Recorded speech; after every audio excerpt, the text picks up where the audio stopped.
সড়কের অধিকাংশ জায়গায় উঠে গেছে পিচ ঢালাই, কোথাও তৈরি হয়েছে গভীর গর্ত, কোথাও আবার ভেঙে খানাখন্দে রূপ নিয়েছে। ফলে সামান্য বৃষ্টি হলেই গর্তে পানি জমে সৃষ্টি হয় জলাবদ্ধতা। বড় গর্তে আটকে পড়ে ট্রাক, বাস সহ ভারী যানবাহন। প্রতিদিনই ছোট ছোট যানবাহন উল্টে ঘটছে দুর্ঘটনা, হচ্ছেন যাত্রীরা। রাস্তা থেকে গোবরা পর্যন্ত 4.5 কিলোমিটার রাস্তাটা খুবই ভয়ঙ্কর অবস্থা। এই রাস্তা দীর্ঘদিন যাবৎ খুব নাজেহাল অবস্থায় আছে। এই রাস্তায় আমরা যাতায়াত করতে পারি না, গাড়ি ঘোড়া চালাতে পারি না, অনেক গর্ত আছে। এই রাস্তার যে অবস্থা তাতে দেখা যায় মাঝে মাঝে ট্রাক আটকে পড়ে। যে অবস্থা যে আটকার পরে আপনার একটা গাড়ি আটকাইছে, পিছনে মানে কয়েকশো গাড়ি সিরিয়াল দিয়ে পড়ে আছে। দুর্ভোগের এই প্রতিচ্ছবি নড়াইল সদর উপজেলার গোবরা থেকে আগদিয়া চৌরাস্তা পর্যন্ত 4 কিলোমিটার সড়কের। স্থানীয়রা জানান, নড়াইল শহর থেকে যশোরের নওয়াপাড়া এবং খুলনায় যাওয়ার সহজ পথ এটি।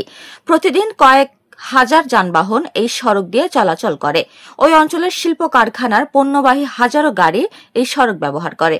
কিন্তু গোবরা থেকে আগদিয়া পর্যন্ত 4 কিলোমিটার পথের জরাজীর্ণ অবস্থা যাত্রী ও স্থানীয় বাসিন্দাদের ভোগান্তি চরমে তুলেছে। আগের রাস্তায় গোবরা থেকে চৌবাতাটা তো অত্যন্ত খারাপ। ভ্যান পোল্টি খেয়ে যায়, ইজি বাইক পোল্টি খেয়ে যায়, হ্যাঁ, লোকজনের ক্ষয়ক্ষতি হয়, গাড়ি ঘোড়া ভাঙে, প্যাসেঞ্জারের হাত পা ভাঙে, বুঝছেন, অত্যন্ত খারাপ। বড় বড় ট্রাক এসে পাল্টি খায়, অনেক সময় যাতায়াতে খুবই অসুবিধা হয়। আর হচ্ছে রেগুলার যাত্রী আমরা যারা, এই যে মাজায় ব্যথাটা তা হচ্ছে। তারপরে কেউ কারো নিয়ম মেনে চলে না, কারণ যার যা সুবিধা মতো চলে, রাস্তা যেহেতু খারাপ থাকে। গত কয়েক বছর ধরেই গুরুত্বপূর্ণ এই সড়কের দুরবস্থা নিয়ে যেন মাথা ব্যথা নেই কারো। মাঝে মধ্যে ইট সুরকির জোড়াতালি দিয়ে চলাচলের উপযোগী করার চেষ্টা হলেও তাতে তেমন কোনো সুফল মেলেনি। তাই জোড়াতালি নয়, দ্রুত টেকসই সংস্কারের দাবি চলাচলকারীদের। এই রাস্তা বহুদিন ধরে এরকম খারাপ।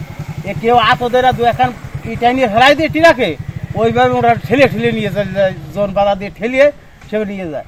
আর আসে মোটামুটি ওই দিয়ে ওই তাতে শুনেছিল, এই কোনোদিন দ্বারেও আসে না। এদিকে সংস্কারের প্রস্তাব পাঠানো হয়েছে জানিয়ে দ্রুতই সড়কটি চলাচল উপযোগী করার আশ্বাস দিয়েছেন নড়াইল এলজিইডির নির্বাহী প্রকৌশলী। উপমা রায়, সোনালী নিউজ।